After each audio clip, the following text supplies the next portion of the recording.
Well, the federal government has summoned the South African Acting High Commissioner, Kenneth Pedro, over allegations that the South African police suffocated a Nigerian, Kingsley Ikere, to death while he was in custody. It demanded investigation into the killing and punishments of the perpetrators. We have joining us now in the studio Biodun Sowunmi, an international affairs analyst, to talk more on this. Biodun, what was your first reaction to this story? How do you expect it to affect the diplomatic relationship between Nigeria and South Africa? Yeah, it's quite unfortunate that another Nigerian died in custody. When you look at the situation, this is not expected to be a major hiccup, you know, between disrupting the relationship between South Africa and Nigeria. It's nothing like what happened in February and previous years, because those ones were xenophobic attacks. You know, it has a different character completely, and it's totally different from this one, which is the unlawful killing or death, you know, of a Nigerian being investigated, you know, by the Nigerian police force. It's not a mass action, it's not a mob action. However, the death of one person is too many. That's not expected. The South Africans shouldn't have used unlawful method, you know, to interrogate a suspect. And if we are to believe all accounts that a plastic bag was placed on his head, which suffocated him, that quite clearly is unlawful, not only under international law, but even under the South African law. It even appears to be a trend, because this is not the first, it's not an isolated case at all. So this issue of the federal government summoning the acting high commissioner now, what would you expect that interaction now to entail, to enable justice for this death and the previous ones? Yeah, following the problems we had in February, the federal government did set up a conflict resolution mechanism, a kind of early warning system between Nigeria and South Africa. What happened now is that that system is not working. That is what becomes obvious, because that issue should have been dealt with before it became a medial issue, but that didn't happen. Part of what was supposed to be achieved with the early warning structure put in place is to ensure that people are processed through criminal justice as fast as possible in order to resolve issues. If you look at what happened in the case of the collapse of a church in the synagogue involving TB Joshua, the Nigerian government acted promptly and they actually processed people through the criminal justice. Yes, issues have not been resolved, but they're in courts. So that is what Nigeria actually expects, that unlike the case of xenophobic attack, this is a very clear case. You can pinpoint who did what, who arrested, who interrogated, that led to the death of that suspect. And talking about those xenophobic attacks, considering the trends that followed those attacks, how optimistic are you that the perpetrators of this despicable acts will be brought to justice? Oh, certainly these ones will be brought to justice, because they are people you can identify. It happened in a particular police station. They even took the suspect, to hospital. So who took him to hospital? Who interrogated him? Who arrested him? The police station is known. So it's quite clear. It's the reluctance of the South Africans to investigate. That is the major issue. Indeed. There seems to be a reluctance on their part, rather than treating this issue as a criminality, pure act of criminality, by using unlawful methods to interrogate. So with bearing this in mind, on what are you basing your optimism? Yeah, because they will be under pressure to do that. Of course, the Nigerian government is putting up a muted response. You know, they're not escalating it. There's no threat. And there's no downgrading relationship. Is that how things should be?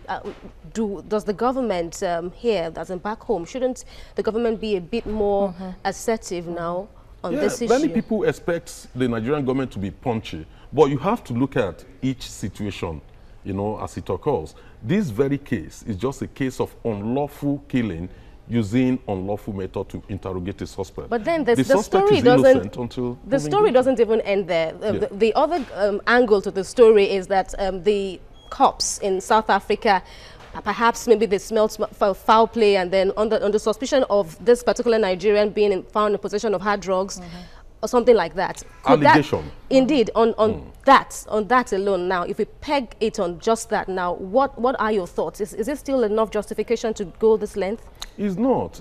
We can't, until somebody is proven guilty, the person is innocent before the law.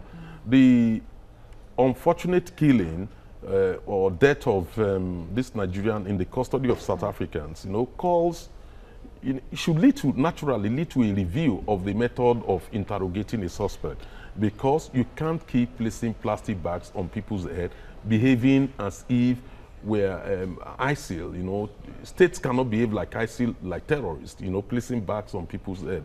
That is not acceptable. All right, the Nigerian government needs to protest strongly to the South Africans. Exactly. We've seen how some African leaders can take different decisions from what majority of their citizens are saying. In this case, we can see what's going on in South African politics, where people came out en masse to protest against the president. But here he is. He has survived many attempts to remove him from his seats. If a president does not listen to his own people, or majority, or some of his own people, how would he be put under pressure to listen to another country? What more can Nigeria do in this situation to avoid a recurrence, particularly? The ball is in Nigeria's court. We have all the aces.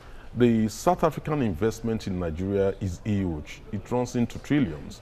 While one is not encouraging economic war with a fellow African country, the fact of the matter is, at a point, but should that be ruled out? It can't be ruled out. All options must always be on the table. But on this very, very situation, it is all very difficult to see any government willing to escalate issues just on the case of unlawful killing of one person in custody. What matters is, if the South Africans fail to deal with the issue, investigate it properly, and process the culprits through the criminal justice system, that is where there will be a major problem. So the Nigerian government will be right to keep all the aces, keep all their cards close to their chest, but we are not unmindful that there are so many major South African investments in Nigeria. I'm sure the moment the Nigerian government coughs or is likely going to react one way or the other, you will see the South Africans rushing to Nigeria, wanting to resolve the situation. But on a last note, what are your thoughts now? According to this presidential special advisor now on the diaspora, at least 116 Nigerians have been killed in South Africa on a host of, so many reasons. But what are your thoughts now on this trend? It's quite very unfortunate, because when you look at the history of South Africa, the independence of South Africa, Nigeria did sacrifice a lot. That was what led to the nationalization of BP, British Petroleum, at that point in time. We had so many issues with the British just to ensure that South Africa is free, apart from opening up all our universities, for the South Africans to study.